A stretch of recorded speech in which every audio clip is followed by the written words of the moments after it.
Hello. Been a long time, hasn't it? My real voice doesn't seem to have quite the same punch as using Speakonia, so here we are. Back in the day, I didn't get into politics, but as times change, so have I. The current American presidential race is a very touchy subject. If you slip up and say something someone doesn't like, all hell can break loose. If you are a Hillary Clinton supporter, please know that while I may disagree with you, I respect your right to have an opinion. That being said, if you're the kind of special snowflake that gets triggered by a different opinion, click off this video now. A few days ago, an article was released on the Huffington Post titled "The Bernie vs. Hillary Battle All Boils Down to Sexism." While I'm sure this will be a well-reasoned argument, God, I wish this thing could express sarcasm. Let's take a look anyway. As it becomes more possible that Hillary Clinton could well be our first female president, sexism in the United States is made apparent to me in ways it never was before.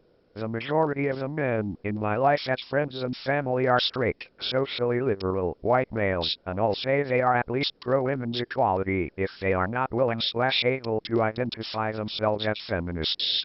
But every straight white man I know is either supporting Bernie Sanders or Donald Trump. None are supporting Hillary. And therein lies the sexist rub. Yes, that must be it. I'm sure it has nothing to do with Hillary being a thoroughly unlikable human being. I know lots of young women who are voting for and vocally supporting Sanders. I don't know any straight white men who are voting for nor vocally supporting Clinton. Clearly this must mean they don't exist. Whether you're a woman for Bernie or a woman for Hillary, I ask you to just please pause for a moment and think about the straight white men in your life. Do you personally know even one straight white man backing Clinton in this election?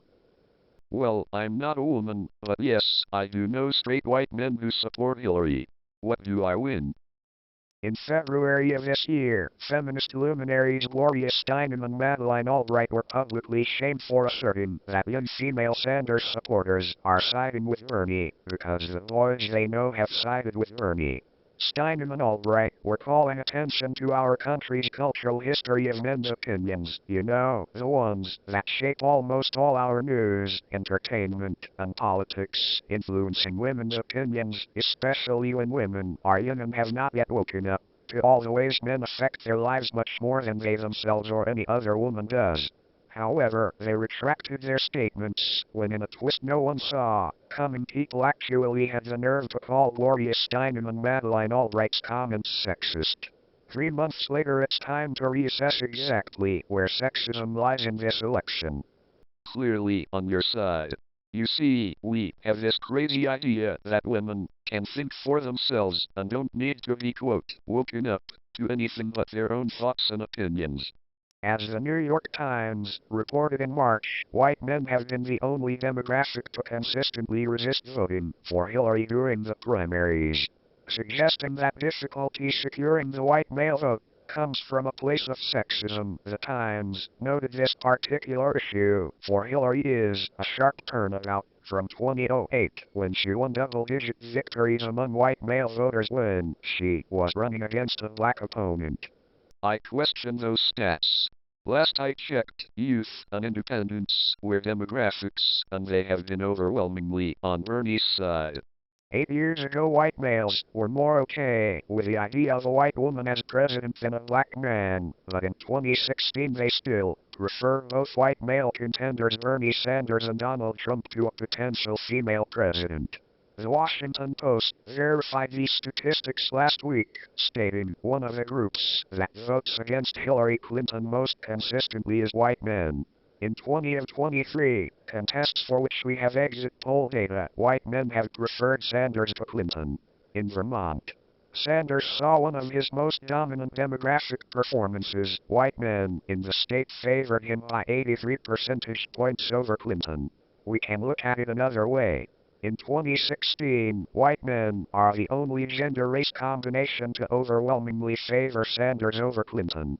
White men back Sanders by 26.4 percentage points more than do white women who prefer Clinton on average. In 2008, white men voted more for Clinton than Obama but were 20.6 points less supportive of her than white women. Stats can only tell you so much. While you can make all the assumptions you want about why someone prefers a candidate, you will never really know why unless you ask them. Besides, it could always be the case that a good chunk of those women prefer Hillary simply because she has a vagina. The Times also asked the men they interviewed why they are not supporting Clinton, and a few said they did not think a woman should be commander-in-chief. The men who said that, very surprisingly, were registered as Democrats and independents. Yes, a few. It is not surprising that a few men are assholes. Notice how they didn't say the majority. If I didn't know any better, I would say you are trying to strongman. Veteran Democratic pollster Peter Hart added, her most serious relationship problem is with white men on a policy issue front but also stylistically, and she is at real risk for running worse than the average Democrat with white males. What could that stylistic problem be? We have to include the possibility of Hillary reminding straight white male voters of their wives, moms, and sisters, if only on a subconscious level, people who perhaps they traditionally did not consider serious contenders for the presidency, let alone as people who might be able to truly hold office over them in any capacity. Once again, it's not the majority of male voters who dislike her because she is a woman. This argument is bullshit.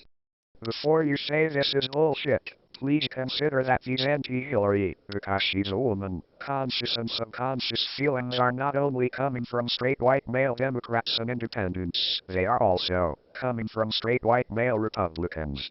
Thus, the common denominator is not political party, but being a straight white male. I have considered your continuing strongman, and I still say this is bullshit. Furthermore, a new poll on Politico suggests that 25% of Sanders supporters will not support Hillary should she secure the nomination, but will instead support Trump. One such Bernie backer is Spencer Thayer, a straight white male who started Won'tVoteHillary.com. I refuse to link to it because that sexist shit does not need more traffic. Thayer is encouraging Sanders supporters to vote against Hillary at all costs, even if it means a Trump presidency. I find it hard to believe that a straight, white young man who so adamantly supports Sanders would be happy to have an insane billionaire for president, unless he, like Trump and so many of his supporters, male and female alike, simply can't fathom a woman in the Oval Office.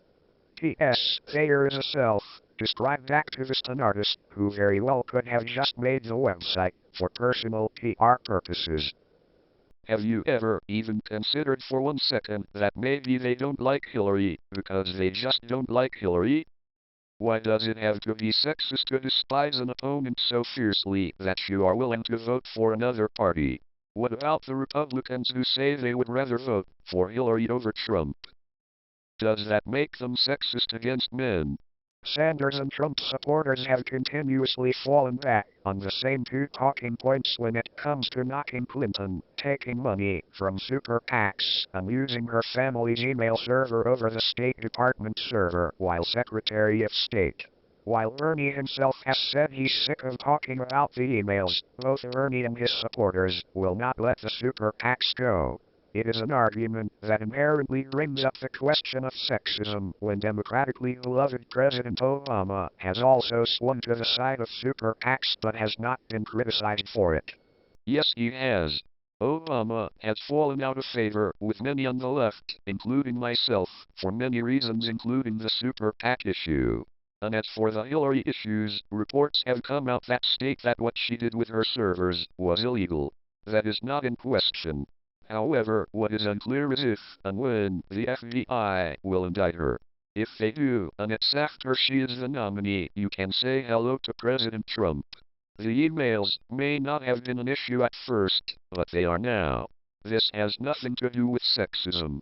It is also important to note that Hillary has been gunning for president at least since college, if not her whole life, meaning longer than Obama could have been before she ran against him in 2008, and longer than Bernie has been, at least in total number of years spent campaigning for the presidency. Hillary is a pre-Bernie and pre-Trump politician. could she be where she is today if she hadn't played by the same rules every man did up until this point in time? No. Gee, it's almost like she got to where she is by doing what every male politician does, and sex had nothing to do with it. And if she were suddenly a dark horse, former First Lady, springing onto the scene, declaring she was running for president as a no-super PAC candidate, would anyone take her seriously or give a shit? Come on. No. Bernie's campaign is a campaign he is able to run because he is a white male. Our first ever white female candidate does not have such privilege. For now, let's ignore the fact that Hillary is a name everyone knows, and Bernie is a virtual unknown, and also that a former First Lady is not a dark horse. Bernie is getting a lot of support because he is running as an anti-establishment candidate in a time where everyone is sick of establishment politics.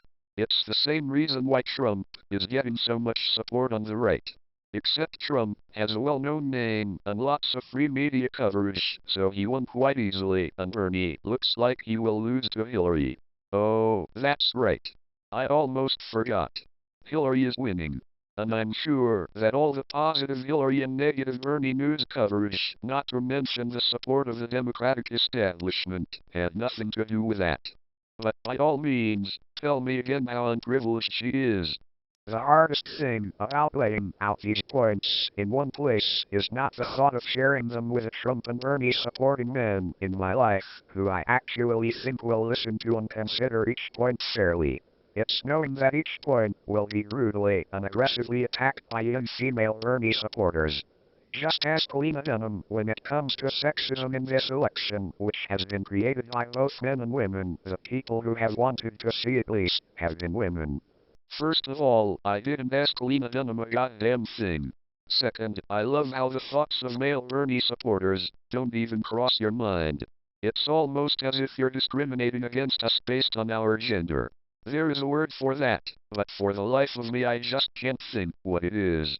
It goes back to Gloria Steinem and Madeleine Albright's point. Young Democratic women who do not yet appreciate how much straight white males, consciously or subconsciously, resist change that pertains to the advancement of women, do not yet fully understand the difference in being a woman who has fought tooth and nail her entire life for the presidency versus being a straight white man running on a ticket that's pretty much cut and paste Obama's broad campaign promise of change.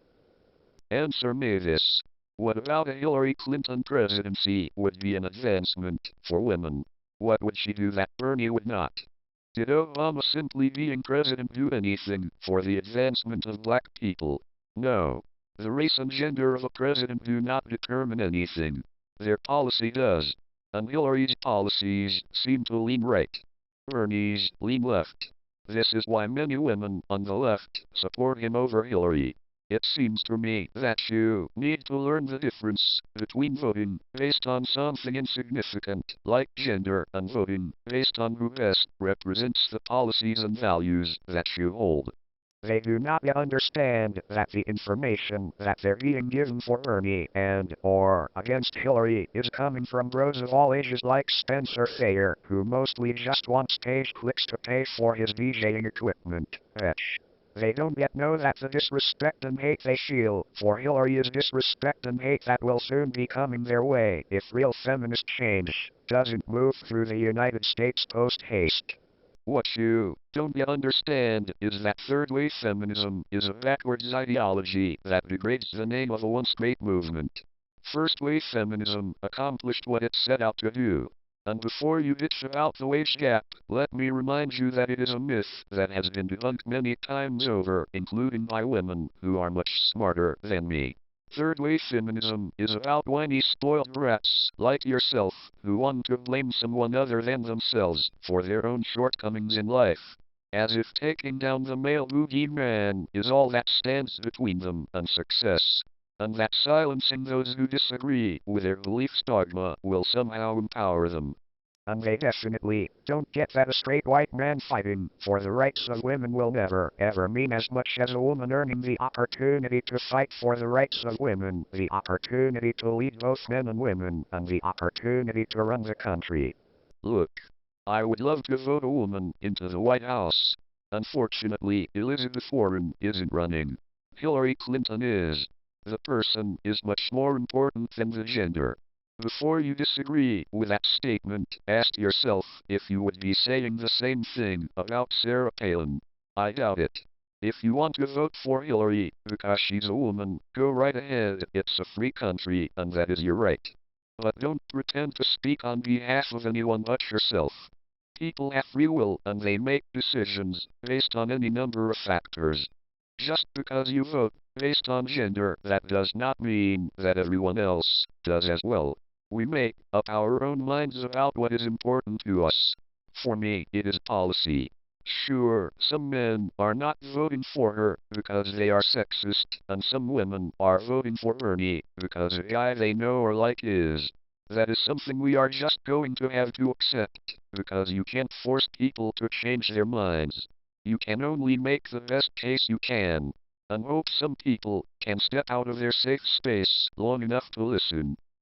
Chat Zoo, signing out.